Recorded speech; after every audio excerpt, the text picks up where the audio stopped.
It is that time. I'm excited to be here. Hope you're excited to be here. Everyone should be excited to be here. Today we are joining News Talk 1010 with Jerry Agar. He's back in the studio, and I haven't spoken to him in forever because he's been recovering from some knee replacement surgery. We've had other people standing in his, or sitting in his chair. Just hasn't been the same.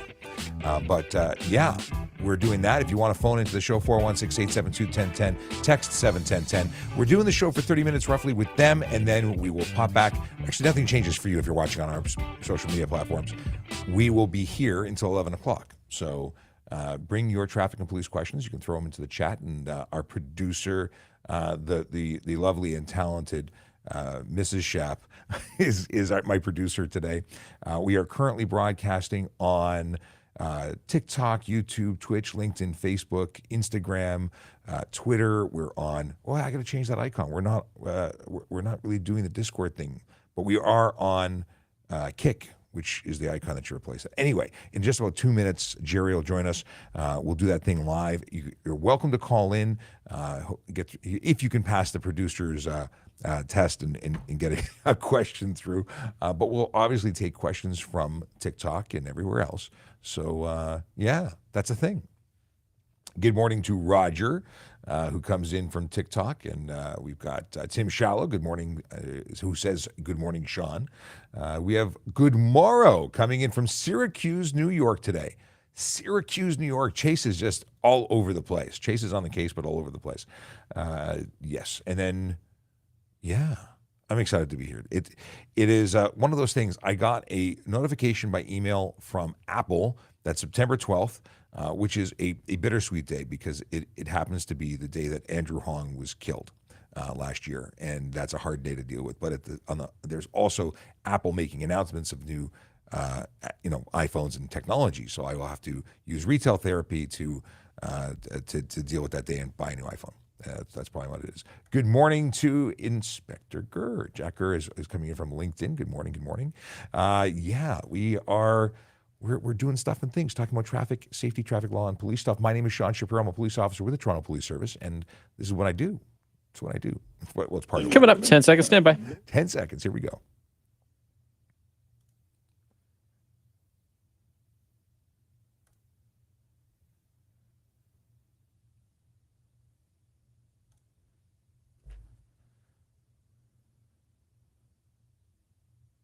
On the go, take News Talk 1010 Toronto with you. Download, listen, and learn through the iHeartRadio app. Now back to Jerry Agar. So Sean Shapiro is a traffic officer, traffic safety programs, traffic operations for the city of Toronto. He's on TikTok at Traffic Services and started a program some time ago on TikTok where people will weigh in and ask questions, and he answers questions and have conversation about the traffic law. We all seem to be thoroughly confused by it based on how these have gone over the past, and we decided to dip in every once in a while. As we do now, I call him fondly the TikTok traffic cop, Sean Shapiro. Good morning. Good morning to you. Good to have you back. Good to be back with you. Here's the thing that's in the news right now. People are distressed because the insurance companies, which charge us an arm and a leg and maybe some other body part in Ontario, first of all, are now jacking up the rate for people who buy cars that are at higher risk of being stolen. This isn't specifically something that you deal with as a traffic officer, but I look at this and I think we're overcharged for insurance in Ontario. But that said, I mean, I'm looking at the possibility of getting another vehicle. And I look at the list of what gets stolen. I'm not buying one of those. It's definitely going to influence people's buying habits. But here's the deal. There's the ones that you'd expect to be stolen because they're high value and they're being resold. But the truth is criminals will steal anything because they're using them as crime vehicles to then use for stealing other things. So I don't know what's safe and what's not anymore. Okay, but there are vehicles that are much more likely to be stolen by organized crime that will take your vehicle in 15 seconds off your driveway and have it in Halifax tomorrow. There is that. And that might be a good tactic for keeping low rates. But at the end of the day, I'm going to drive what I drive, and hopefully they won't take it. And I'm going to take steps to make mine less attractive. I'm going to put the club on the steering wheel. I might have an interlock system that requires a password to actually start the vehicle. So there's things you can do to make your vehicle harder to steal, and those are definitely things that you should look at. There's tons of options. Now, Sean Shapiro, the TikTok traffic cop, is with us, and he'll take your questions at 416-872-1010, 416-872-1010, toll free, 877 518-5151, 518-5151. You can text us as well. Here is Adam from North York. Adam, go ahead. Yeah, so yesterday I received a parking ticket that I didn't see, and I hunted down the PCO, and he then retracted it because he admitted that his machine wasn't working, so he couldn't check the green P. And so then I said, okay, and he did it. Then I wanted to make a complaint. And when I went to complaints, all it is complaints for other people's parking. How do I actually make a complaint about the officer? Okay, so complaining about an individual is different than a parking complaint. You're absolutely right. That would be contacting parking and speaking to a supervisor directly. It wouldn't be an online form. I did, and then he said, you go to this site, and the site he sent me to was the parking about parking. There may have been confusion as to what they were sending you to, because very often, or most often, we're hearing people complain about parking issues as opposed to parking people. But definitely contact a supervisor. You could even contact a sergeant at a division. They'd be able to help you. Thank you very much. All right, Adam, thanks very much. Here's a question that came in by text. Is it okay to, for security purposes, is it acceptable to present a photocopy of your registration and insurance if you're pulled over and keep the originals at home? So when it comes to your plate portion or your vehicle portion of the vehicle registration, yes, a true copy, which is a copy of both sides of the document, is acceptable. Your insurance has to be either an original copy, or if your insurance provider allows you to have an app or provides an app, then that secure app is sufficient for proving insurance. That's not the same as having a photo of your pink slip. It has to be either the app or the original version. And of course, your driver's license has to be your original card.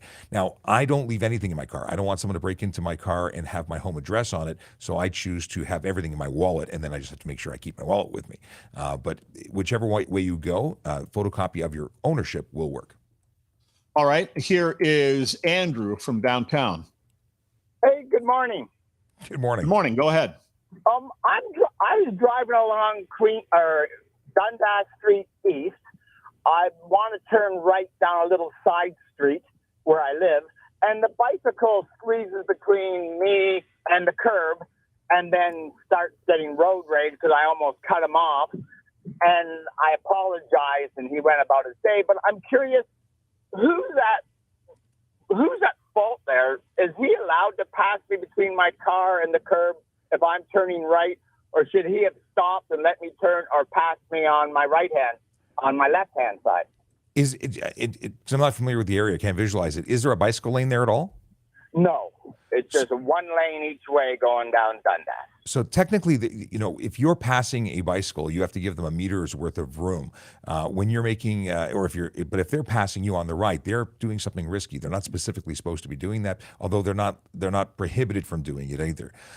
So one way before making a turn that you can protect yourself is close that gap so that you're close to the curb, and that what I call pinching the curb, so that no one can get by you. That would require the bicycle to pass you on the left as they're supposed to, and that's a safer way to go. But you do have to be careful. Smart. Yeah, you do have to be careful when you make right turns. You can't cut anybody off, even if they're doing something that's dangerous. Thanks very much for your call. Somebody sent in here, and I think they're being a little snarky given my current circumstance, but I'm just going to read you the question from the text board. Should your driver's license be suspended after your knee surgery until you're fully healed? So it's possible that a medical doctor could actually put in a suspension saying that you weren't capable of driving, and that would be a medical suspension that would be valid. The big question is, can you safely operate a motor vehicle? And if you can, and you're not suspended by a doctor, then you could operate a vehicle.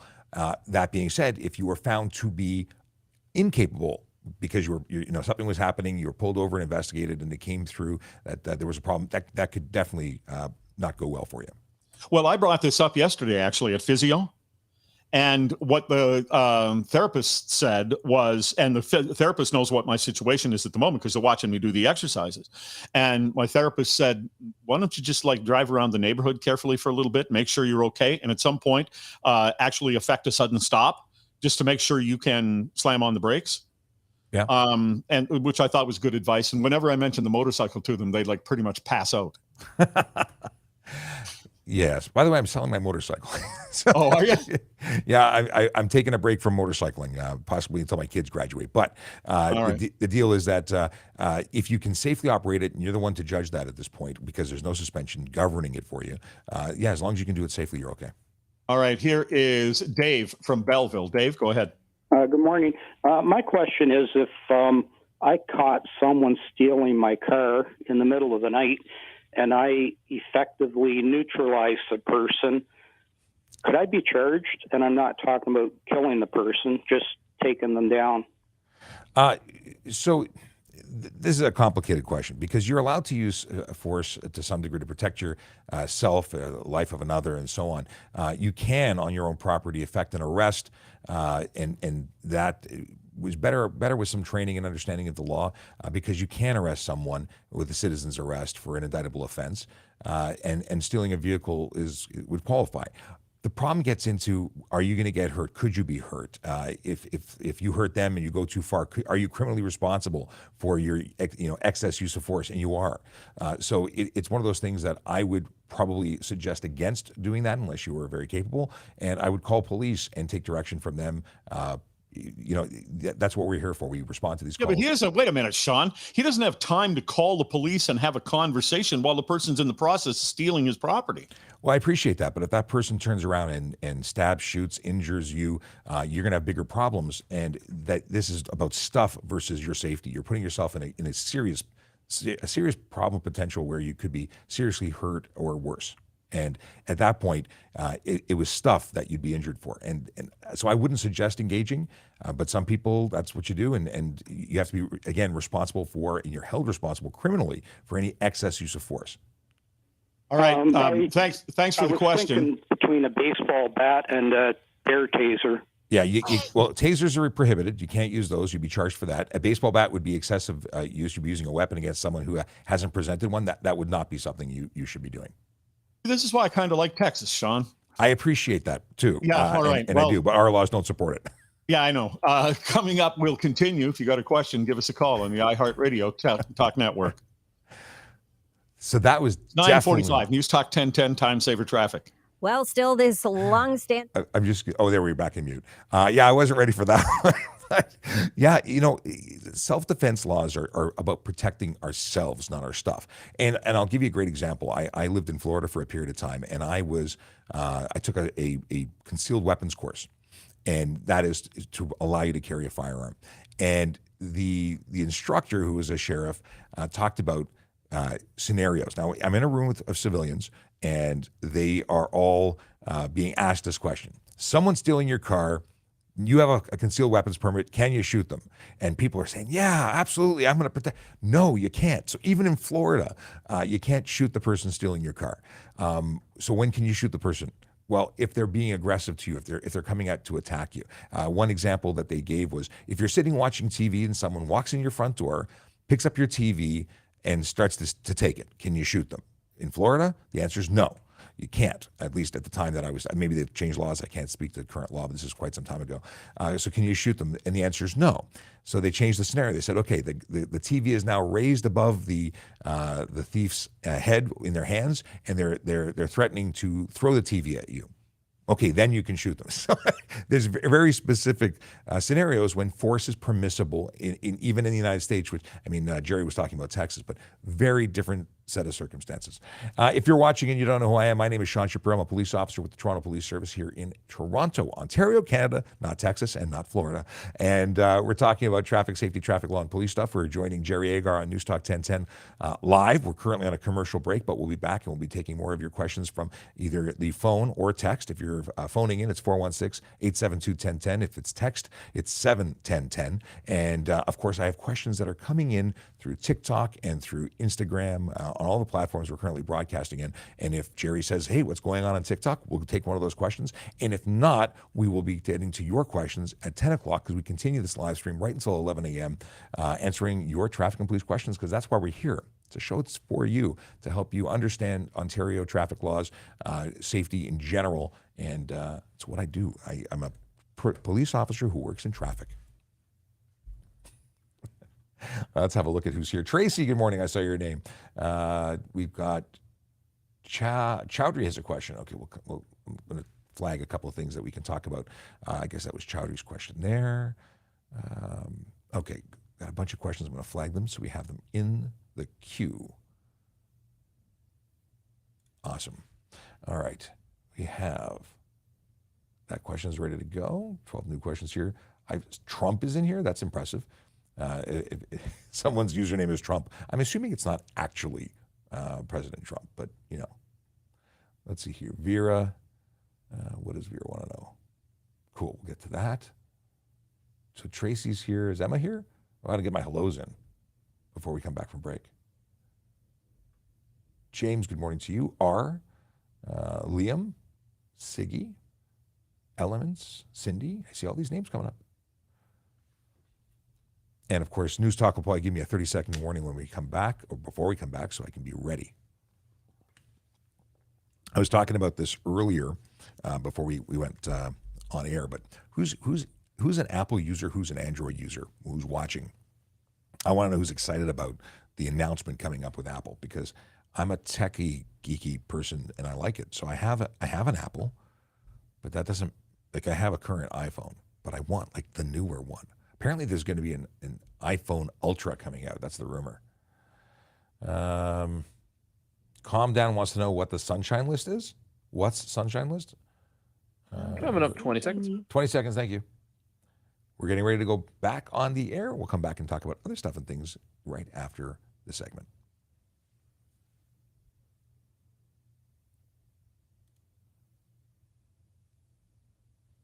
It's a long 20 seconds.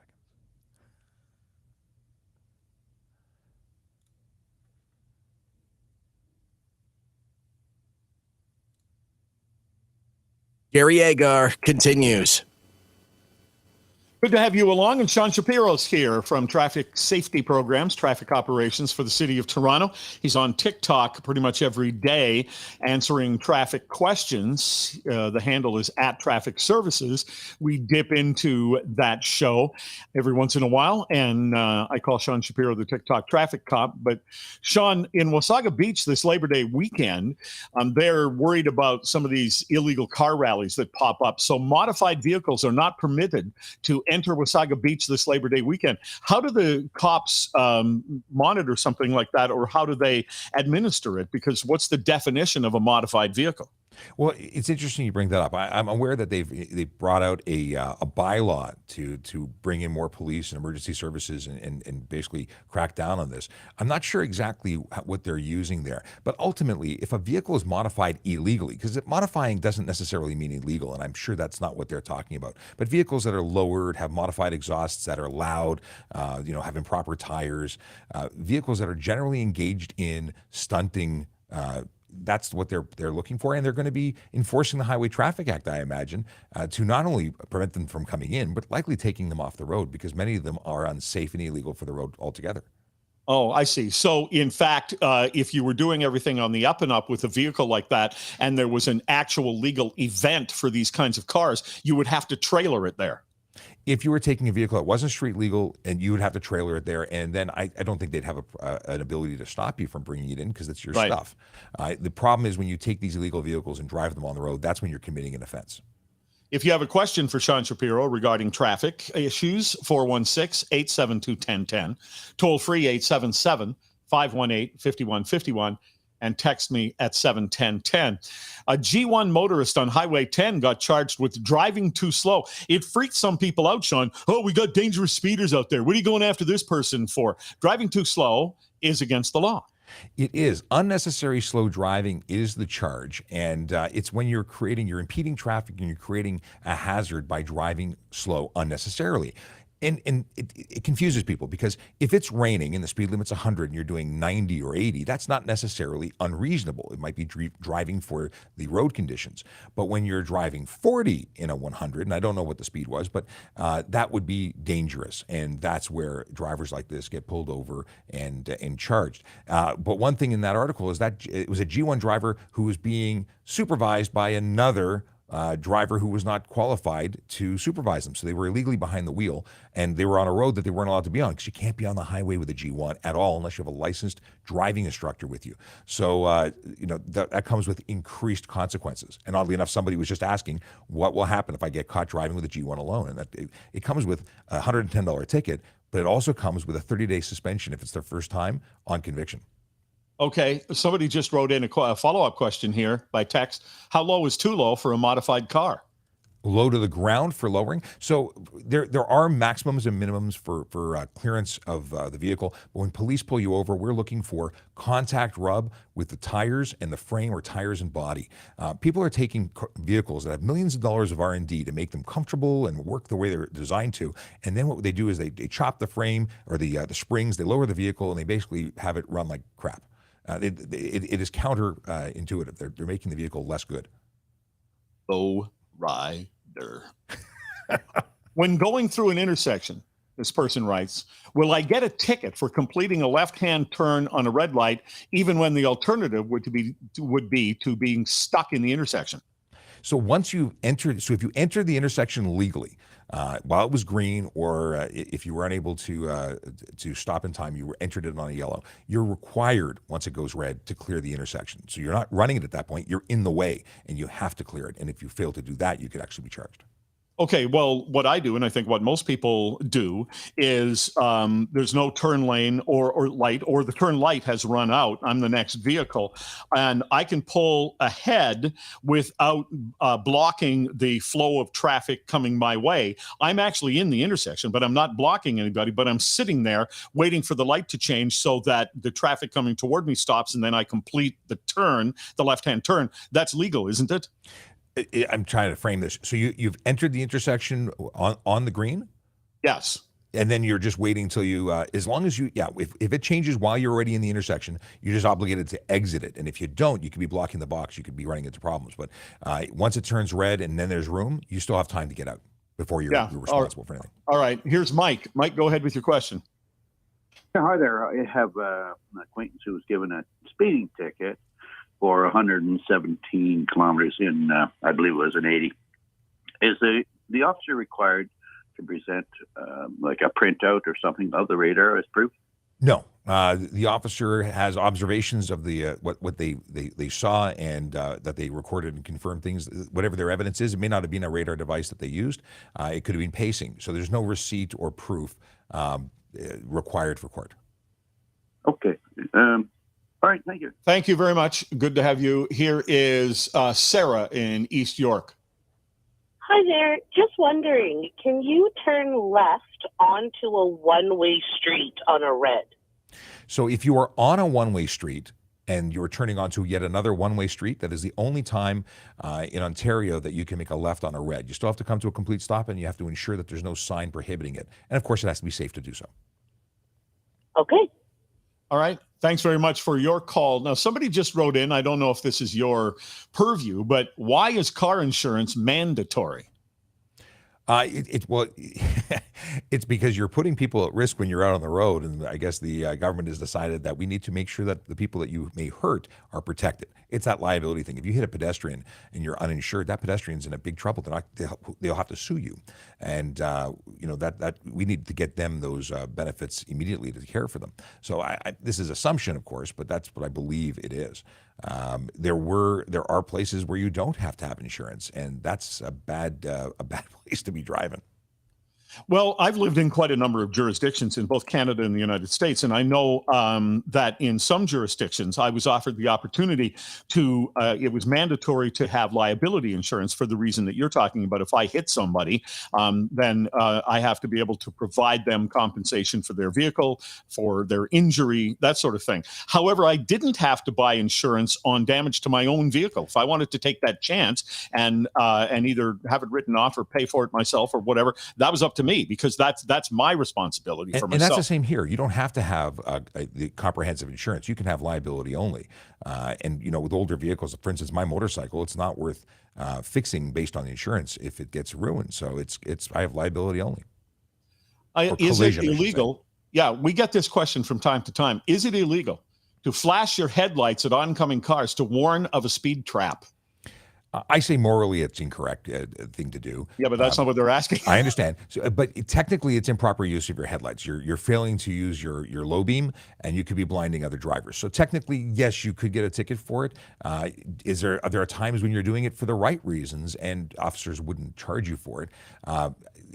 This is one of those things. Morally, I wouldn't suggest it. Legally, technically, you're blinding the person, but it's communication, and it's probably not a big deal. But I suggest not doing it, because you're helping people get away with speeding. On the other hand, you're maybe slowing them down temporarily, and that's the whole discussion about radar detectors and letting people know where the police are. If you're slowing them down temporarily, it's preventing them from getting caught speeding, which then allows them to continue that negative behavior after they pass the copper, instead of getting a ticket, having that negative experience, changing their behavior possibly, or taking their license away because they finally get enough points to win the prize of a suspension. And copper is proper terminology. Copper is something that is, copper, police officer, to me, it's all the same. I use the terminology all the time to represent or to reference police officers. It's not a bad word. Okay. I don't have enough time to take another call, but really quickly, what's the penalty for driving without a front license plate, somebody asks? $110. You're required to display both plates, and putting it behind the front windshield doesn't count. It also becomes a projectile in a collision. I don't know what people's allergy to making holes in their bumper or mounting license plates in the front is. It just doesn't look cool. All right. So you're going to continue now on TikTok? Right till 11 o'clock. You can watch us on all platforms. If you go to trafficcop.ca, you can get us everywhere, including YouTube. Trafficcop.ca. Thanks very much, Sean. This is the iHeartRadio Talk Network. Always a pleasure. Take care. Okay. It's always exciting. It's always a good time. And it's nice to have Jerry back. I mean, I enjoyed speaking with everybody else while he was away, but he's back. So it's exciting when he's back. All right. There I can put my regular banner up. So we're currently broadcasting on TikTok, YouTube, Twitch, LinkedIn, Facebook, Instagram, Kick, and the platform formerly known as Twitter. Yes. And we're here straight till 11 o'clock. And now I can get into stuff and things that I need to talk about outside of what Jerry wants to talk about. The deal is that we are taking your questions, and we'll do that right till 11. But after 11 o'clock, we will stop taking questions. I'll do my best to clear out all the backlog of questions that will no doubt pile up. If you're watching on Twitter, I can't get your questions. So please go to trafficcop.ca. You can then click on the link for YouTube to this very live stream, and you'll be able to join. If you're watching on Instagram and you want a widescreen version, do the same thing, because Instagram is just a tiny window on a cell phone, separate than this nice wide-angle view.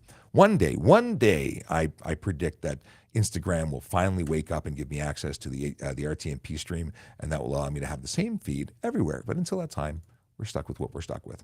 If you are interested in catching episodes after the fact, you can catch them on YouTube. The archive of all of our episodes for the last couple of years is there, along with, actually not along with, but you can also use Spotify or Apple Podcasts or all of the podcasting apps, and you can listen and in some cases watch the video of our previous episodes, because I try and put them up every day. Now, Vision Zero Enforcement Team, that's what I want to talk to you about. That is a group of officers that go out every day and change driver behavior one ticket at a time. They do important work, because tickets matter. Tickets are the best way to change driver behavior. We do this education thing, but when it doesn't work, education through enforcement is what we rely on next. Now, the big four, what do they focus on? Yeah, speeding, aggressive driving, distracted driving, and impaired driving. And those are the behaviors that drivers choose to engage in that lead to serious injury and death on our roads. We know it. There's possibility that other stuff is too, but those are the highest representations. That's the deal. Today, they are in 23 Division and 43 Division, Rexdale, Jamestown, Martin Grove, Bendale, Woburn, Highland Creek, West Hill, Guildwood. Those are neighborhoods where real people live, work, and play and deserve to be safe. And again, these guys and girls and people, and they do amazing work. They write a lot of tickets. And it's not because they're fabricating offenses. These are people choosing to engage in this stuff every day. All right. Can a cop take my license and send me a ticket in the mail instead of handing it in my hand? Yes. It's not mail we'd serve you. We wouldn't mail it to you. Parking tickets, they can mail you, I believe. But when it comes to tickets, we'd have somebody serve you. So if it wasn't us, it would be a summons server or a police officer from another jurisdiction. More often than not, we're going to issue to you right then and there. But we can issue a ticket after the fact, whether it be ourselves or another person serving you. Interesting. There's a case that made media, got a lot of media attention once upon a time, and that is if you, the off-duty police officer was passed or something happened that was unsafe, he pulled up to the driver and said, "I'm going to come see you at your house." And he did. He served them. Next question. When driving through a red light camera and it turns yellow and you go through, will you get a ticket? So to be clear, it is a intersection displaying a yellow signal and you go through, will you get a ticket? And the answer is no. A red light camera will only get you if you enter the intersection when it's already red. In fact, it tells you like to the millisecond how long it's been red before you went through. That's why it's a red light camera. It's not a yellow camera or a yellow light camera. However, a police officer seeing you go through a yellow or amber light can issue you a ticket because an amber light means stop unless it's unsafe to do so. And if you were at the point where the yellow light was just turning to red, chances are you should have stopped. That would be my suggestion. You should have stopped because a stale yellow is there's no excuse for it. It's been yellow long enough that you should have engaged your brakes safely and come to a nice stop. Yes. All right. What are the laws around concealed carry in Canada? Who can and who can't? Concealed carry for firearms? You can't. Like police officers.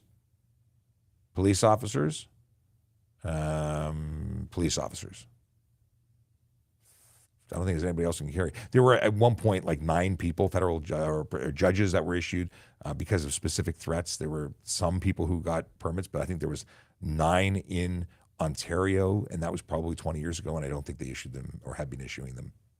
So concealed carry isn't a thing here. Can general public attend the Apple events in person? I have no idea, but I will be watching electronically.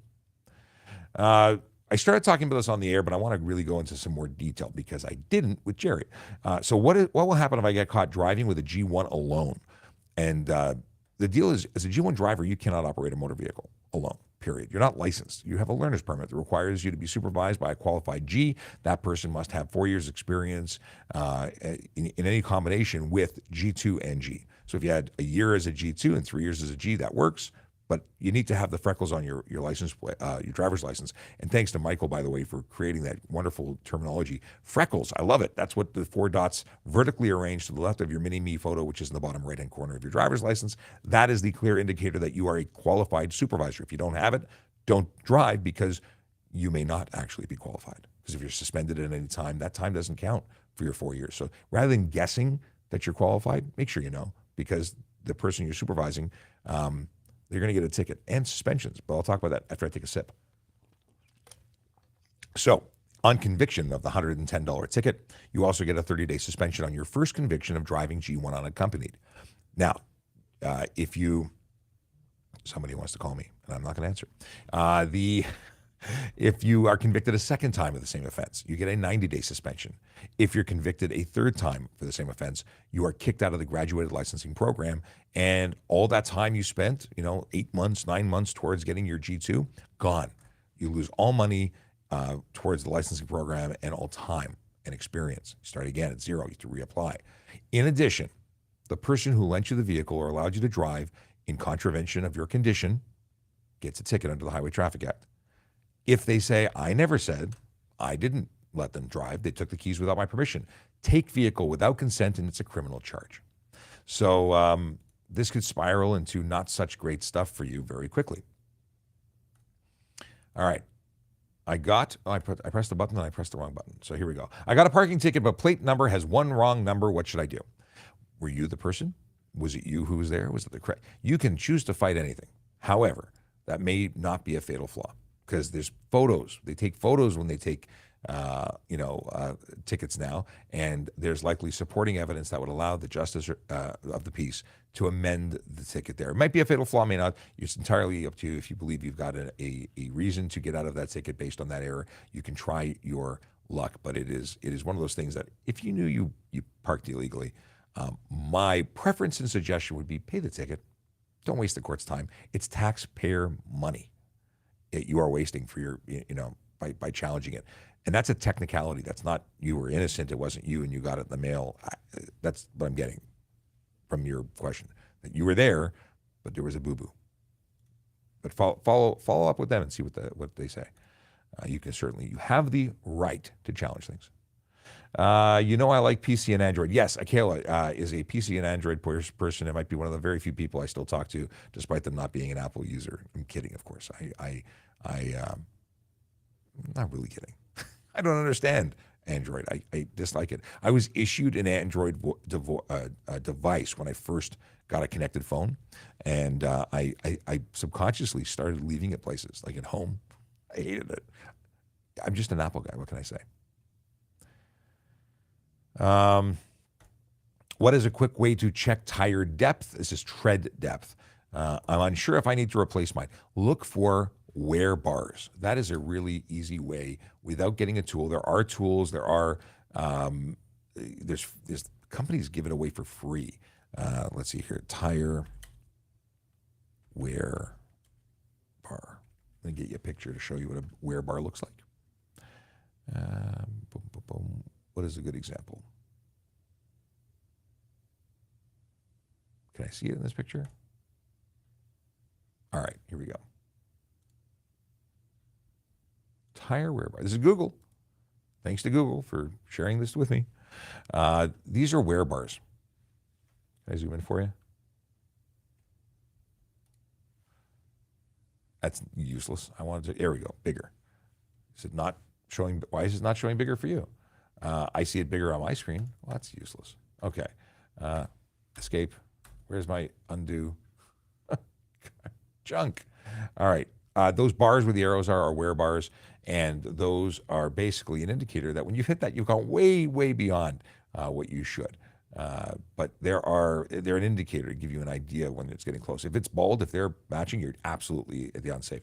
Here's a picture that says, shows a Lincoln penny where if it's touching the head, you're good. I guess that's what they're suggesting there. In any case, you can get at most retailers a tread depth gauge, and they'll show you safe ranges. But take it to a tire shop. They'll tell you need new tires every time. I'm kidding. There's honest tire shops. Okay. But if you're questioning whether and how about this? How long have you had those tires? Chances are you're good for if it's like what's the mileage like? They go stale. After a period of time, they're too old. They actually get brittle. They're not good to keep forever. Even if you have low mileage, if it's just been sitting in storage for 20 years, that's not good. Tires are things you change. Right? They're consumable. They are consumable. Why don't the police perform an MAS test in the car? Sorry, what is it? Why don't police perform a mandatory alcohol screening test in the car, but always seem to do it outside? Every single time that I do a test, it is with the driver not behind the wheel of a car. I have them get out. I have them come in front of the dash or the hood of my car on camera. I want everything recorded. That's one of the reasons. There's multiple reasons for it. I want observations. I want to be, I want to see if they're steady on their feet. I'm making observations that go in addition to the results of the machine. But also, I don't want them in the car with the ability to run away if things go bad. What is this? Highway 10 is max 80, many places, one lane in each direction. Most drivers want to drive 95 plus. Yeah, people like to speed. If I'm gonna do the speed limit wherever I go, one lane or not, and they can choose to pass me. And that's up to them. I'm not going to speed because people want to speed or want me to speed. But that's me. 80 is the speed limit. I do 80. What is this? Explain to drivers how far back the cyclist needs to be to pinch the curb. You obviously have to be there. There has to be no cyclist there. You can't cut off the cyclist to pinch the curb. You have to be safely but you still are responsible for ensuring there's nobody behind or beside. But there's no specific cyclist needs to be X number of feet behind you. They're still responsible for engaging traffic safely, and they're passing on the right. They're doing something that is inherently unsafe. So you need to be able to ensure you're not cutting off the cyclist. Can you explain when you are legally? What is this? Can you explain when you are legally in an intersection, i.e., front wheels past the crosswalk? So essentially, when you're if you've passed the stop bar or you've entered the crosswalk, you're in the intersection. You've already passed the point of no return and have to get out of that intersection. So if that is, it depends on the intersection's design, but in the average intersection, once you've passed the stop bar, you're in the intersection. You've stopped at the wrong place already. Subbug says hello there, hello back. Okay, question is. What is this one? I was at no fault. An officer declared it, but a year later I got mail from lawyer against me. So this is a good opportunity to chat about lawyers and stuff and things. Police make observations and make a determination from our perspective, fault. We'll say that this person made an unsafe maneuver, charges were either late or not late or whatnot. Lawyers can still sue for anything, or at least persons involved can still sue for anything. It doesn't prevent, just because the police say it wasn't their fault, it doesn't prevent someone from suing you. You can sue anybody for anything. They may not be successful, or maybe they will be. So just because you get a no fault, according to police in the report, does not mean that you'll never be challenged on that. Insurance companies make their own determination of fault after we've submitted our report. Okay. Good morning to Zombie. Hello. Hopefully you brought your dad jokes. We're in need of dad jokes today. I do have my calendar of dad jokes. As we get towards the end of the hour, we'll do some of that. AJ the Awesome is on a break, so says, good morning. Good morning to you. How are police allowed to have bike racks that block license plates, but others can't? Technically, police can't have bike racks that block license plates. There's one law. There's no exemption for it for anyone. It's a bone of contention because I brought it up before. It can't be done. It's a really bad example of us not doing it. But I will say this. If the police know what their license plate is and they don't have to check it. That's the only thing I got for you. It's not an exemption. I'm making a joke about it. The truth is there are marked vehicles. They have numbers on the side. They say police. We know who they are. We know what vehicle it is. And you'd be able to report that vehicle regardless of having the license plate. And that might be the theory behind it, but technically no exemption that I'm aware of for that. So it shouldn't be done. And I've suggested alternatives. I've suggested plate relocation kits. And I say that for anyone who has a bicycle rack. Where can I legally ride a dirt bike? On private property, or if you are plated and have trail authority, you're allowed to be on a trail, and you qualify for whatever the trail requires, then you could ride a dirt bike there. But you can't ride it anywhere else, private property, unless, again, trail. Good. We talked about this. Who would get a ticket if there's more than one? What is this? Who would get a ticket if there's more people than seatbelts? The driver and the individual. Yeah, I charge the driver.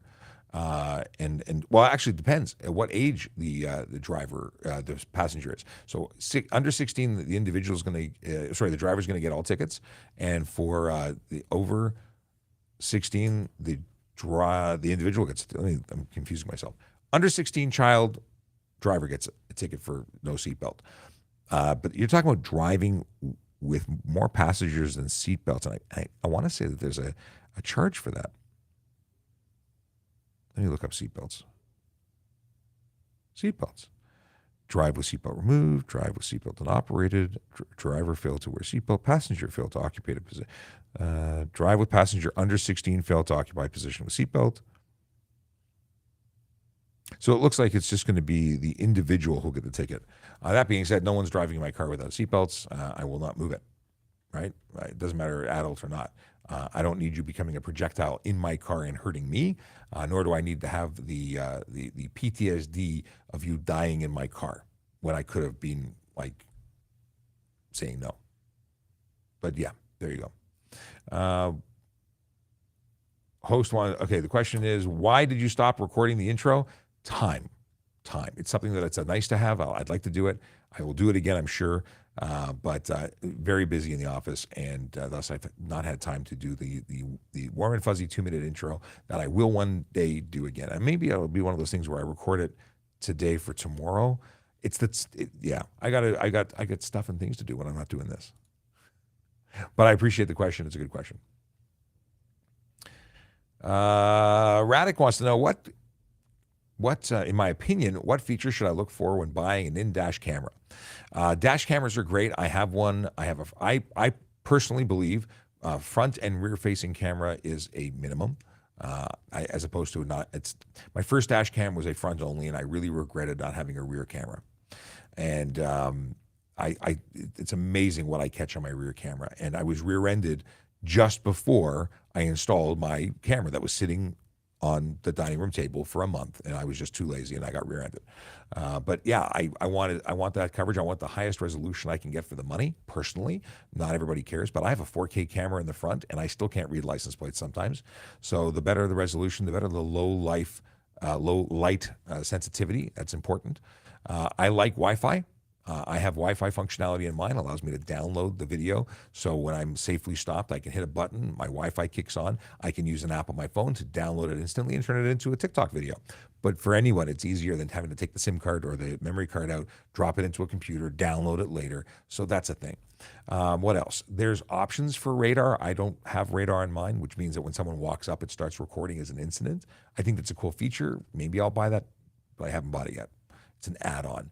What else do I care about? I think that's it. But buying something that has good software, good warranty, good reviews is good. You can get stuff for like $30-$40, and it'll do what you expect it to do. It'll be a $30-$40 kind of quality thing. So it's Linus Tech Tips did a great review, and that sort of influenced my purchase of the one I got. But feel free to reach out to me if you want more information, or a link to the video that I found. Liz is replying to Liz. I'm all about Apple. Cool. Team Apple. I'm a big fanboy. Apple fan. I used to work actually as an Apple technician years and years ago. I'm talking about System 6. Okay, I've been using since high school. No, I've been using, my first computer was an Apple II Plus, and I still have my Apple IIe at home. Which I will never part with. I think it's the coolest thing ever. Even if I never turn it on again, it's going to be in the background of whatever studio I set up at home permanently. Just saying. What would happen if I get stopped with a 70cc scooter when I'm 14? You're going to get charged with bad things. You're 14, so you're not licensed to drive a motor vehicle. A 70cc scooter is a motor vehicle, so you're going to get charged. And if it's not insured for the road, which I'm assuming it wouldn't be, you're going to get charged, or the owner of the vehicle who let you do it is going to be charged for a offense that carries a $5,000 to $25,000 fine and up to 6 months in jail. Don't do it. It's so silly to drive, and we're talking about Ontario. I don't know what the laws are concerning 70cc scooters elsewhere, but here it's a motor vehicle, which means it's the same as a car or motorcycle, and you have to have insurance. It has to have a license plate. You have to be licensed and insured, and you have to be 16 to operate a motor vehicle in this province. Can you get in an Uber without a car seat? If not, should they provide one, or do I?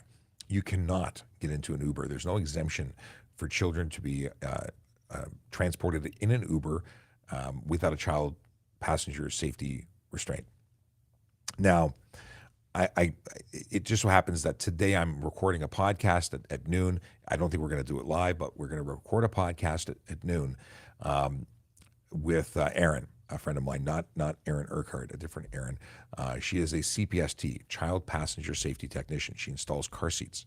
She has an incredibly tragic story, which we'll share in the podcast. And she told this story recently at a child safety seat summit, and I don't think there was a dry eye in the room because it involves tragedy. People died, and her life was changed forever.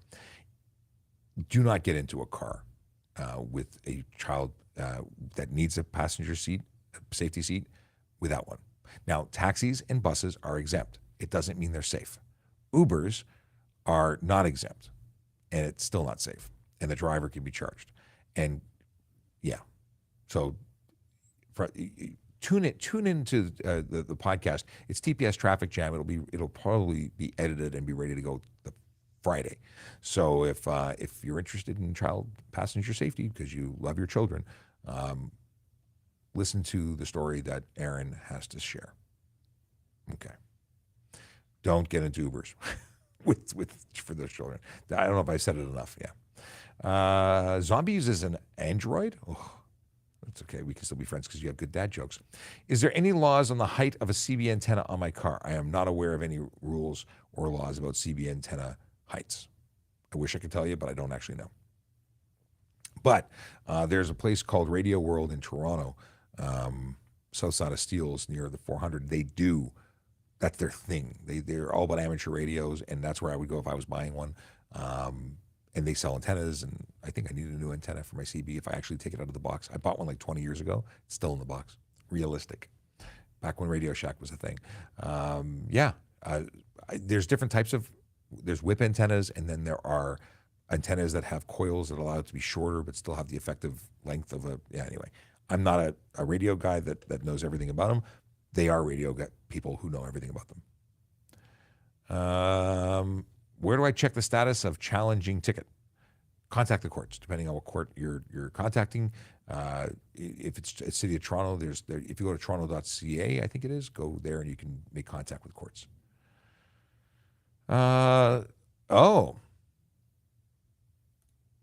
Okay. So my dad's old TPS work phone is an Android. Does TPS offer Apple as an option? Please say yes. In fact, they're all Apple now. They don't issue Androids anymore at all. Yeah, I hated the Android. I'm just not an Android person. I'm an Apple through and through. From the watch, the phone, the laptop, everything. I have it's all one universe of equipment, and it works so nicely. I edit videos. I use all sorts of stuff. It helps. Let's see here. What happens when someone gets charged for stunt and the cop shows no proof in court? So here's a question coming in from BTN Dre, and that's coming on Instagram, which is why you don't see it on your screen for the other platforms. The deal is that I want to know what is the proof that you'd be looking for. See, I give evidence by way of telling you what I saw. That's my evidence.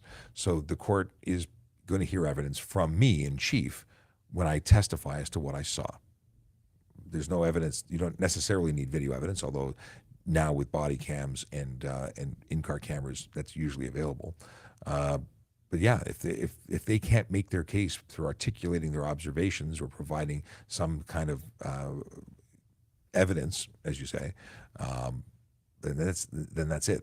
It wouldn't be enough to necessarily convict. But you'll also have to defend the allegations because court charges are allegations. So if you come back and say, I don't think he said enough to make me guilty, that's not how it works. You have to also articulate why you weren't doing what you were doing because you were obviously there. But yeah, if you were charged, you can go look up the Defendant's Guide to POA Court. And I would suggest everyone who gets a ticket read that because you'll understand the court process. Because people are really confused. They go, "Why? I don't have any." If they don't provide me like a 4-page document outlining the X, Y, and Z, well, that's not proof. Well, proof is not what you may think, or it may not be what you think it is.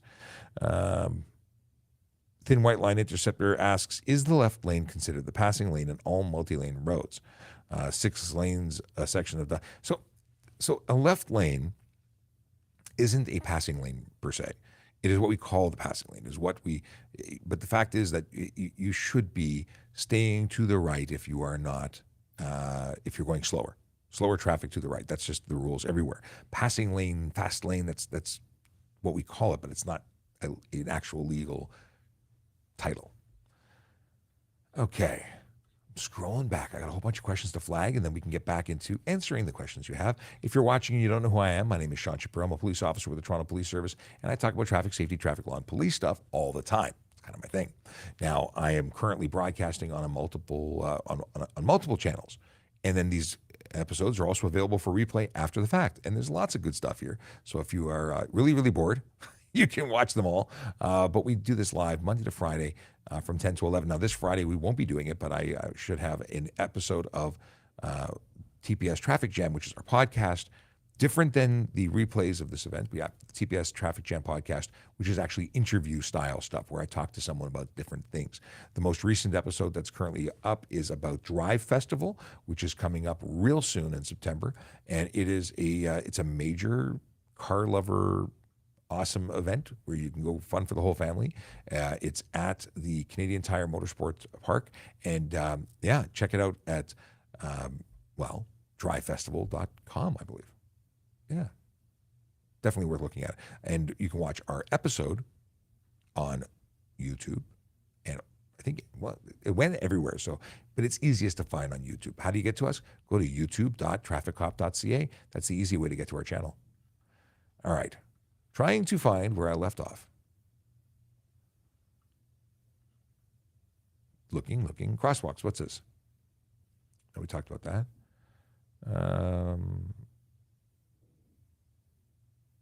All right, here's one that I missed. It's Dr. Nick, who really gets upset if we miss questions. Is it reasonable to speed a little if you're in the middle lane between two huge semis? Why do you have to speed? Why can't you slow down and let the semis go off ahead? You're never permitted to speed, and I can't give you permission to speed because it's not legal to speed. The only people who can exceed the posted speed limit are, in fact, police, fire, and ambulance, and there are very specific reasons when fire and ambulance can do it, and there's a wider, essentially, police can do it anytime in the lawful execution of their duties for a lawful purpose, not to get pizza, because sometimes you really need pizza, but that's not a reason to speed. All right. I really missed that one. Holy moly. Now what do we have here? Michael says, good day. Good day, Michael. If I change the exhaust on my motorcycle, here's a question, to make it louder, can I get a ticket? Yeah.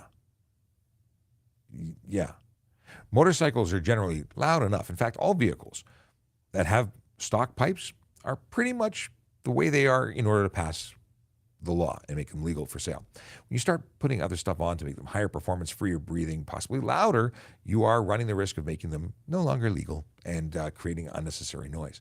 Now, motorcycles have two different things to look at. Cars have one. There's unnecessary noise. It's $110. Having an improper muffler is $110.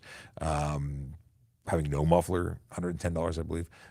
But motorcycles also have the opportunity to make so much noise, in the city of Toronto in particular, that they trigger a bylaw. If they idle at 92 decibels or higher, they're getting a $500 ticket on top of all the other tickets that they'd get. So can you change your exhaust? If it's a legal conforming one, yes. But then why are you doing it? Question, are you guys coming to the Hamilton? Age of the Awesome one. Blah, blah, blah. Let me stop this again and take a sip. Question. Are you guys coming to the Hamilton ComicCon September 23rd, 24th, or to Fan Expo next year? I'm going to both. So I don't believe, and I've not heard anything about going to the Hamilton ComicCon, although I think it would be awesome because it's my understanding that my friends from CHIPS will be there. I think that's why. Did I read that right? Hang on. Let's find out if Larry's going there. I think he is. And if he is, I'm going to go say hello. So I will go, but on my own time. Comic-Con. I think Eric Estrada and, Eric Estrada and Larry Wilcox will be at the Hamilton Comic-Con, which means I have to go because I met these guys in the States and I got to follow up with them and say hello again because how could I not when they're this close? Now, last time I went bowling with them, but that was a different story. Anyway, I think I'll make an appearance there. And then when talking about Fan Expo, I really hope so. I really would like to go next year. We had great success at the event. So many of our followers and friends came by to say hello, and so many new followers and friends that we met at the event. So it was really, really successful, and I'd love to do it again, but we'll see what happens. You know, it's great to make plans, but real life kicks in all the time. All right. Robert says, hi, Constable Sean Shapiro. I was having lunch at Sherway Mall last Sunday and noticed someone stealing a motorcycle license plate and recorded it and wanted to send the video to Metro Toronto Police. How do I go about it? Thank you. That you could do a couple of ways. You could call the local division because you were at the Sherway Mall. So what division would be handling that? I can't think of it. But if you call 808-2222, they'd be able to direct you. It's not a 911 situation. It's not an immediate emergency. The non-emergency, again, 416-808-2222. And you could be contacted you're transferred to your local division. You could, if you wanted to be anonymous, you could contact Crime Stoppers. That would be a way. You could... it's bugging me now. Where's Sherway Gardens? Anyway, rather than waste everybody else's time looking for it, you can also DM me and I'll figure out where exactly and who to contact. But that's a great piece of information to provide and let them know, because there's probably already a report in about that. You're just providing additional evidence. And the mall security would also likely have really good footage. But thank you for being a great human and trying to help out. I appreciate that. Not enough people get involved with these things. People tend to post things for their own benefit on social media, but don't actually contribute and try and catch the evildoers. And I do think it's evil. Steal someone's license plate, that's terrible. Mind you, do you know? Are you sure it was stolen? Was it them selling their motorcycle and taking their plate off? Like, there could be so many different scenarios. Let's see. Good morning from Christopher Hayes. Do drivers have to yield to pedestrians at school crossings when there's no crossing guard there? I have a different answer from different police officers. Okay. If a pedestrian is in the crosswalk, if it's a intersection crosswalk, a pedestrian legally in the intersection has the right of way.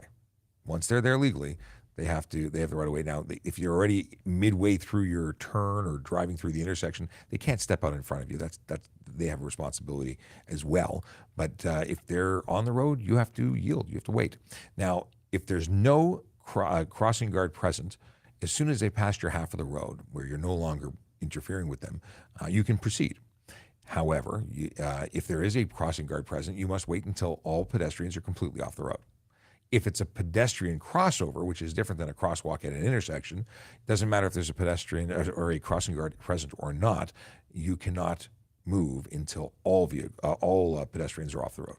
So pedestrian crossover, slightly more rules than the intersection. If it's never okay to speed and 98% of drivers exceed the speed limit, why not ticket everyone? Thank you. I think we should ticket everyone. I think there should be zero tolerance for speeding. However, it is not humanly possible. We don't have enough resources to do it. And we don't have photo radar on the highway. I'd love photo radar on the highway. I would love to see people slow down, because speed kills, and creating an environment where people don't take speeding seriously creates an unsafe environment on the road. Simple as that. We would love for people to actually care about traffic safety on their own without the threat of consequences. It's going to take time, but I'm confident we're going to get there one day, and I'm working towards it. Every single time I go live, I hope that we get one more person who buys into traffic safety, and maybe that saves a life, because one life is worth doing this. Okay, thank you to Michael, who says Sherway Gardens is in 22 Division. It's not. I've never really worked out in that area, so I really appreciate that. Thanks for looking it up, Michael. Kayla says, did you see the phone mount pic I posted in Telegram? Does it look legit? If not, I want to dismantle it as soon as possible. I will check it out. For those who want to join our Telegram group, go to telegram.trafficcop.ca. We've got a small group of regulars who hang out there and chat. And I spend as much time as I can, but I'm all over the place. But these guys, they're very active. Michael and Chase and Kayla, yeah, they're the gang. All right. I'll have a look, though, and check it out afterwards. Comment from TikTok. Where'd it go? Medicare practicing driving after surgery is dangerous. Heal first. I agree with you. That if you're not, and that's the big thing, if you're not capable of driving safely, don't drive. It's not something to test it out. Jerry's physiotherapist said, test it out. In a closed environment, maybe, but I think you're good to know whether you can do it. Like, you don't have to be driving to try pressing the brakes hard. You can do that without the vehicle even moving. Is blinker needed for turning right into climbing lane before a dotted white line, or just what? Is blinker needed for turning right into climbing lane? I think you mean passing lane before dotted white line, or just you're signaling the movement of your vehicle is always required if it could affect the movement of any other vehicle or person on the road. So that's like all the time, because truly the only time that you wouldn't need to signal is if no one else was there, and if no one else was there, there'd be no one to write you the ticket or no one to affect. But why create a maybe I'll do it this time environment? Why not just signal all the time? So much easier. Creating good habits. If you do it right always, you do it right always. Less chance, at least, of not doing it. Is a school crossing, what is this? Is a school crossing with no guard present considered a PXO? No. Pedestrian crossover. Okay, so going back to what is a pedestrian crossover? Let's give you the visuals. So a pedestrian crossover is one that doesn't include an intersection. That's usually the difference. Pedestrian Toronto. Pedestrian crossovers. Let's show you what these look like.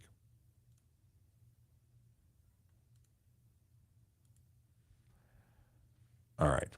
So that's where they have the hanging sign. Come on, I want a better picture than that. Really? That's the picture? Come on. That's junk. I mean, all the text is good, but I wanted a visual. Well, let's try this again. PXO crossing. I want images. Show me images. Here we go. There is no intersection here, nor here. They are on their own. If it's in conjunction with an intersection, it is a crosswalk.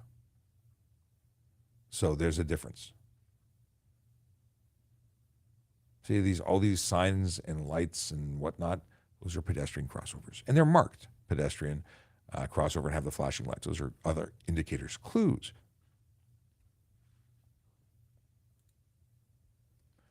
And then when when crossing guards are present, crosswalks are treated like crossovers.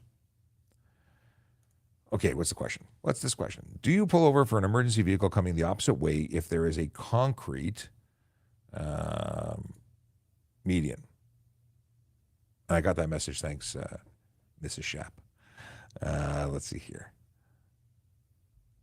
So if there's a divided highway by way of a median or grassy knoll or whatnot, that's a divided highway. Then you do not have to pull over for emergency vehicles traveling on the other side of that median. It's only if it's an undivided highway, painted line down the center, that those vehicles would have the opportunity of entering your space. And then so no line, no median, everybody stops. If there's a median, it's a divided highway, then only you pull over for vehicles coming up behind you. You're not required to stop for oncoming for vehicles on the other side. But be aware, if they're on the same side coming into your lane, pull over for them because they're in your space. Because it may have been a situation where it was undivided up ahead, now they're on your side. So obviously it depends on the situation, but that's the general rule. Okay, apparently I've missed some questions, so I want to scroll back and see what I can find. Talked about this, talked about that.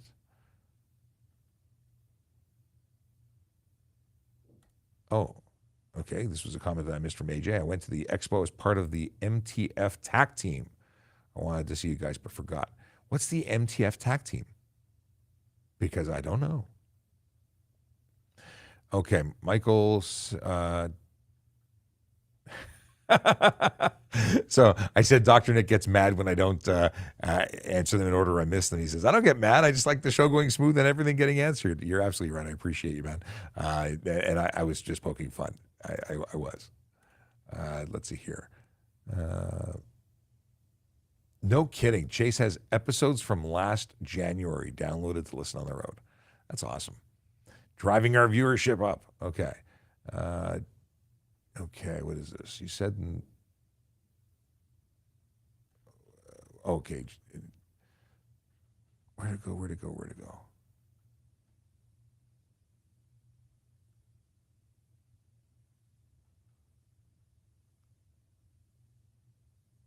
Used to use, okay, we're talking about that. Helmet law.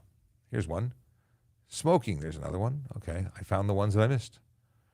Benefits of career. Okay, we got license plate question. Oh, I found a whole bunch. Holy smokes. Okay. Oh, thank you so much for letting me know that I missed all these. Tinted license plate covers. G1. Let's keep going there. Oh, wow. I missed a whole bunch. Okay, I'm flagging all these so I don't miss them again. I think. Oh.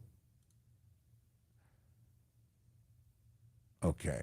Oh, wow. I missed a whole bunch. Okay. All right. I think I'm up to date. Let's go back to the ones that I missed, and then we'll continue with new ones.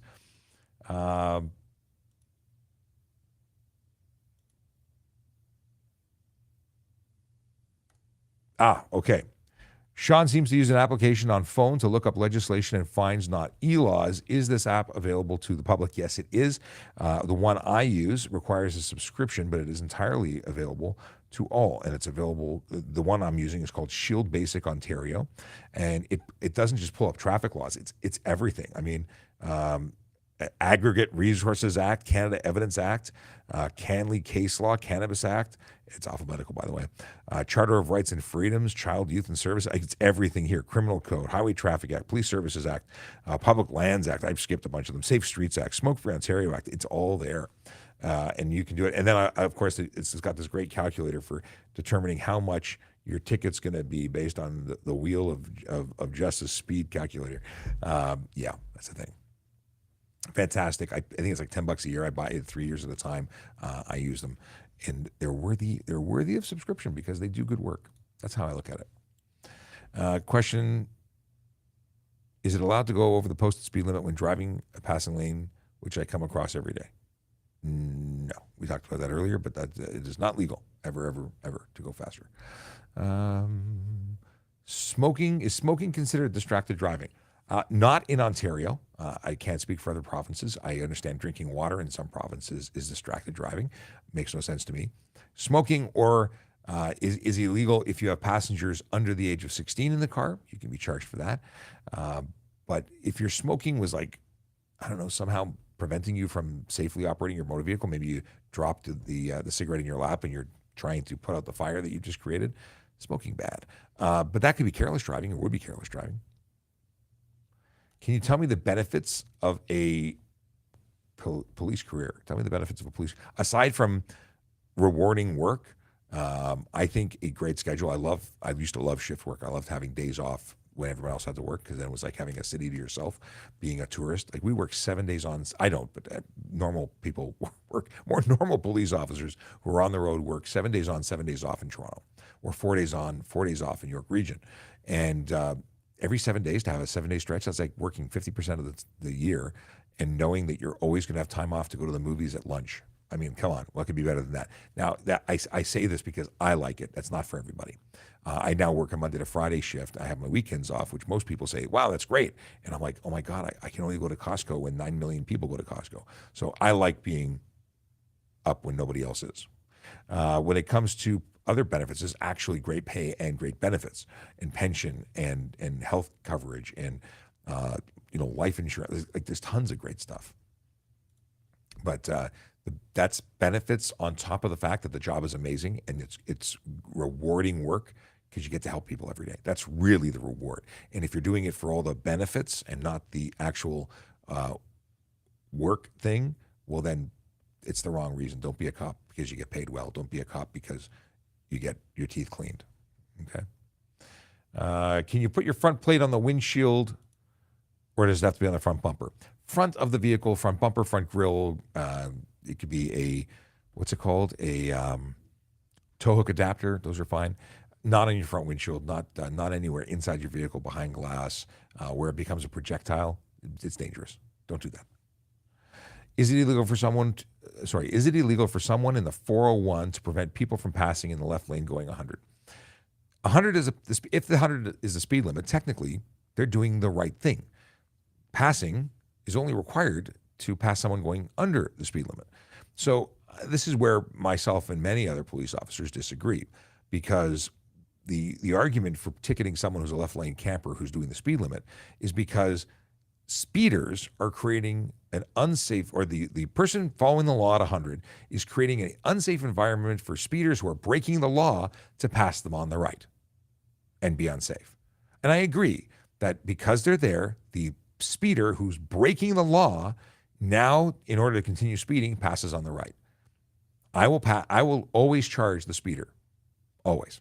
I would not charge that person, me personally, because I have a beef with people who choose to speed, not with people who follow the law. So that's me personally.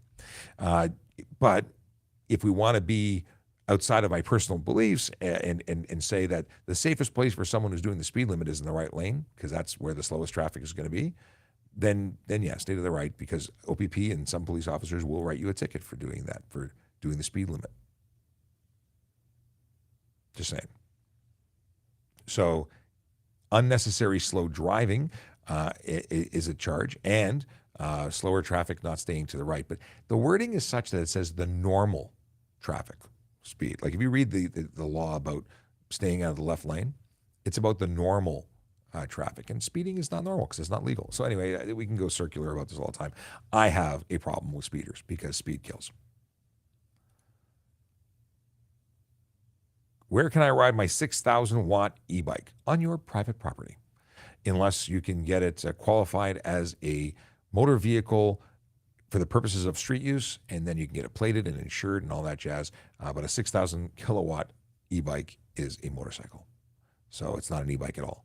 E-bikes cannot have more than 500 watts of motor, cannot be capable of going over 32 kilometers an hour on a flat surface.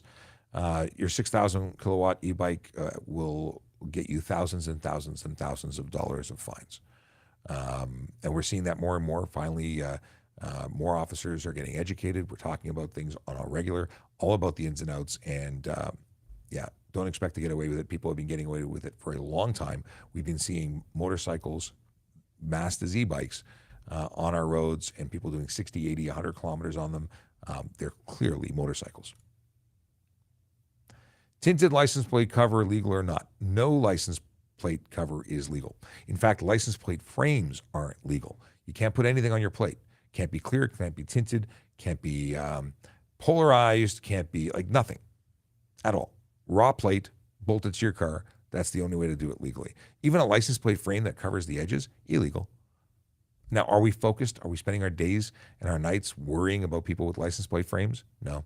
If we can read your license plate frame or license plate itself, chances are you're not going to have a problem. That doesn't make it legal. It just means that you're not the priority of our enforcement. We are looking for people who are engaged in the big four: speeding, aggressive driving, distracted driving, impaired driving. That's where we spend our time. But don't think that you will never get a ticket for it. You're absolutely eligible, and it would be lawful and right to give you a ticket for anything on your license plate. John Carter. Can a G1 driver drive on Highway 11 near North Bay heading towards Barrie, even with speeds higher than 80 kilometers an hour? Let me know.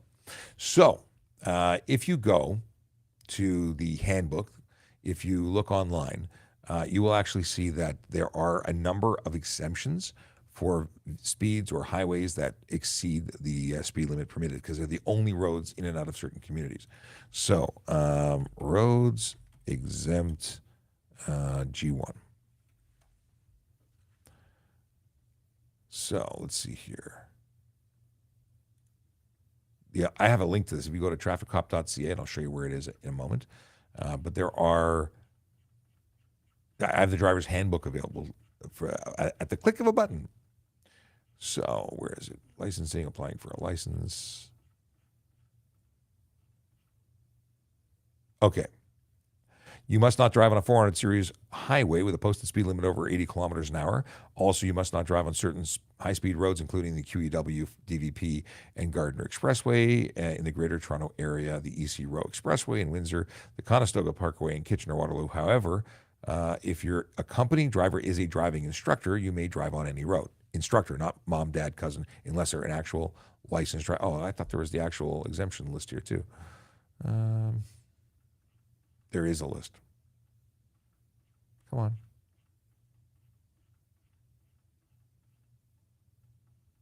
Come on.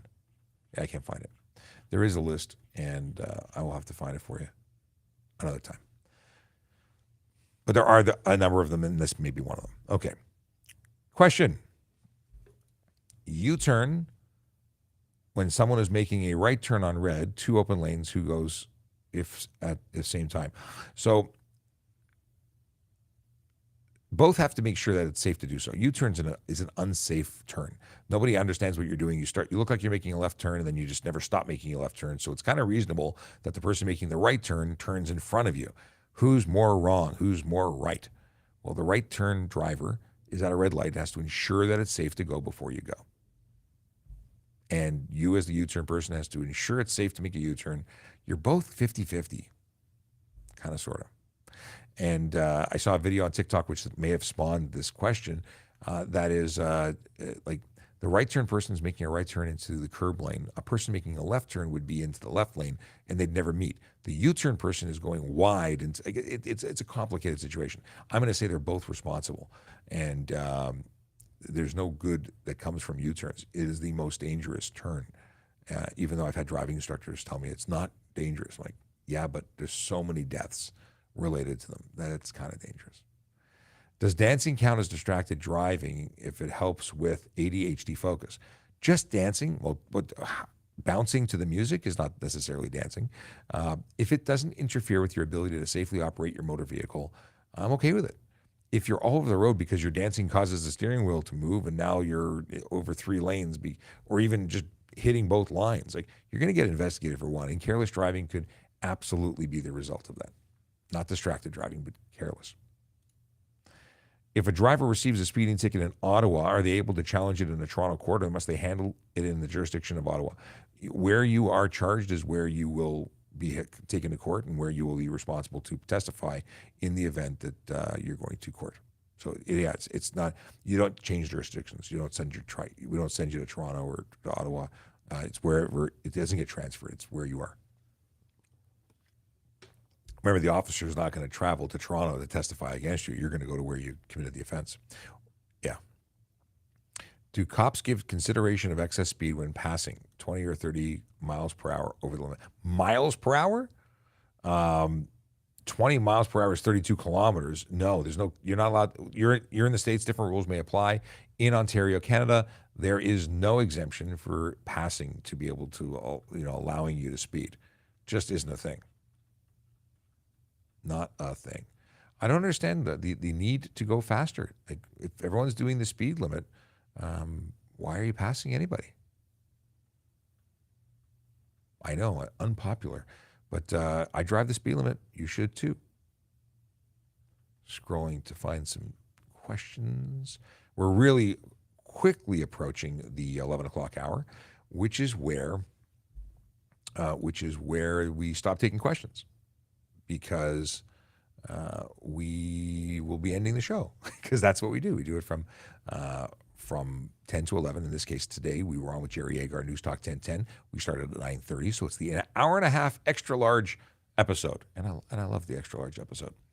I do want to talk very quickly about employment, but I want to make sure we have all the questions answered.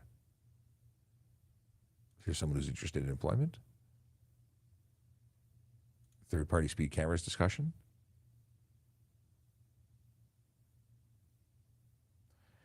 Yeah, we're talking about license plates from out of state. I think we covered that. All right, let me flag these. Sorry, guys, I'm trying to make sure I catch everybody, which involves reading. Discussions about dancing from Michael. How high can you lift a truck? I think it's 3 inches. Throw this one right out there and get it out of the way. I believe it's 3-inch body lift is the max, but there is a maximum height that you can have with your center of your headlights to the ground. I will say this: the higher you raise your vehicle, you're basically preparing to kill pedestrians. Like, that's not safe. Bumper height is a major contributor to pedestrian fatality when you get into collisions. There's just no reason to be high. Like, you want to build an off-road rock crawler, trailer at places. Don't drive it. Okay. Okay. Questions about speeders. All right, here we go. We've covered this. Do cops give... Okay, we talked about that. Is it illegal to drive on left lane that says keep tight except to pass? No, you should be you should be staying in the right lane. You shouldn't be camping in the left lane. If those signs are present, you can get a charge for not only a disobey sign, but you could be charged for not being in the right lane if you're slower moving traffic. I don't agree with it, but it's a thing. I'm interested in becoming a police officer. Would you recommend benefits and starting pay, or what would you recommend? So let me quickly talk about careers because you've given me the opportunity to, and I will take that opportunity and show you what we got. So if you go to tps.ca, let me put it on screen, tps.ca/careers, you can get to this page, smiling people. You want to know about police constable in particular, press the button, go to it, and you can scroll down and see all of it. So it talks about the benefits, the requirements, the shift schedule, what you're going to be doing once you become a police officer. It talks about salary and benefits. So when you are hired as a cadet, you start at $67,680. When you graduate and you get your badge, you go out onto the road, you do 10 weeks after you've graduated college, you go 10 weeks of coach officer training, you're at $75,218.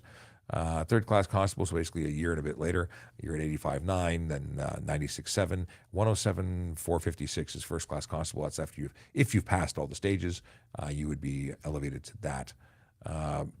There's the benefits I was talking about earlier: family, healthcare, dental, vision, hearing, pay direct pharmaceutical, life insurance, paid vacation, fitness facilities, access to the police credit union. I didn't know that was a special thing, but okay. Pension plan, employee family assistance, and parental leave. Yeah. All everything you ever wanted to know about policing. Now, there's other jobs. You don't have to become a police officer if you don't want to, but there's other ways to work for the service and serve your community. Special constable, parking enforcement, communications operator. You can also join as a civilian. Everything stopped. Those others closed. Communications operator is a current position. No, it's not. Apparently, it's not there. That's confusing. In any case, we are here, and we're going to go back to answering more of your questions because that's how I roll. 1 minute to go, so no more questions after 11 o'clock, but I will work to get all the questions that are in the queue out of the queue. Talked about this already. Okay. Do you think third-party speed cameras would work? Third party means not us, not the government, not the city. I have an issue that you might, if you put it to a third party, you incentivize, they get paid for what they produce. I assume. I don't actually know, but I've heard stories of companies in Alberta that put it in really like locate them in really transitional areas, so from high speed to low speed. I think that's dirty pool, but I think they should be everywhere, but not in specific places where you're guaranteed to get someone who's just accelerating to meet the speed limit. So I don't like the idea of third-party private companies, but I like the idea of government taking care of it because I think that's their job. Okay, question from Chase. I know you said tickets are shared between here and New York and Michigan too. Can you actually see all of the info attached to an American license plate and driver's license? Yes, we can look up everything. We can look up things all over the place. We share information openly amongst police services and states in Canada, and we can even look up Interpol. Like we have access to this information. All right, that was a comment made me laugh from Michael about Dance Dance Revolution while driving. That would be a problem. My G1 expires in October. I'm going for my G2 in the first week. If I fail, do I have to retake my G1? Don't fail. No, you know what? I don't know how that works. I've been told that you can possibly get an extension under certain circumstances. The best people to talk to are drivetest.ca, and you could probably retest and extend. I don't know exactly how that works. G2, you can retest your G2 and extend and pay again, and that's a different thing. I don't want to forget dad jokes. No, we won't forget dad jokes. We talked about this.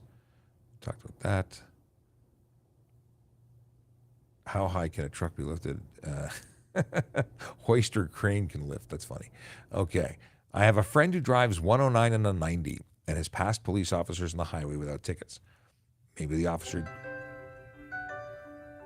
Oh, someone wants to call me now. And I declined their call. Yeah, so 90 or 19 over may not be at the threshold for that particular officer. 20 might be. 30 might be.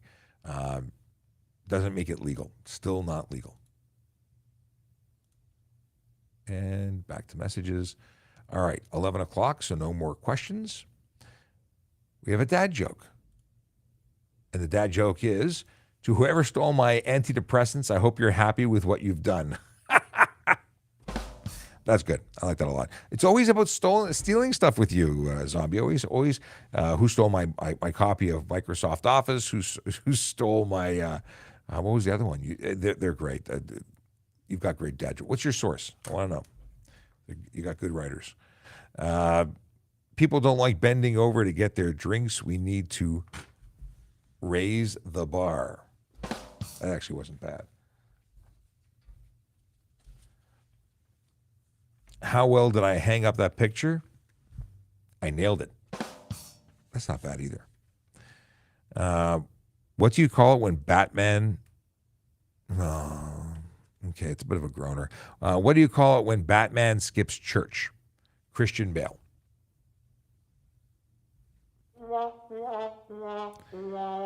Why can't you trust anything balloons say? Because they're full of hot air. They're calling again, and I can't answer the call. Okay. We're out of time. I have got to go.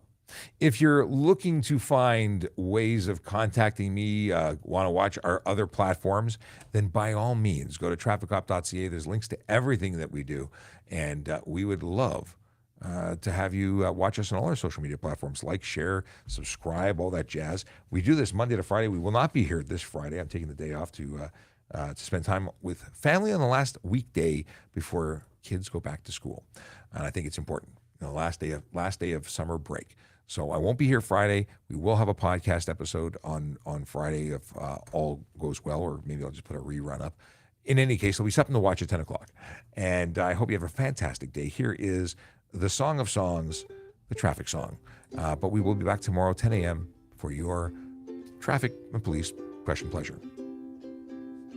Yellow light, red light, green light, go. Driving safely helps the traffic flow. Watch for pedestrians, look out for bikes, and don't drive like a jerk that no one likes. Yellow light, red light, green light, go. Driving safely is the way to go. Put down your cell phone, nobody needs you to text and drive on the DVP. Yellow light, red light, green light, go. Stop at stop signs, look both ways, then go. Seatbelt save your life indeed, and watch your driving, don't speed. Yellow light, red light, green light, go. Driving safely is the way to go. Don't drink and drive or smoke some weed, because you might go to jail and not get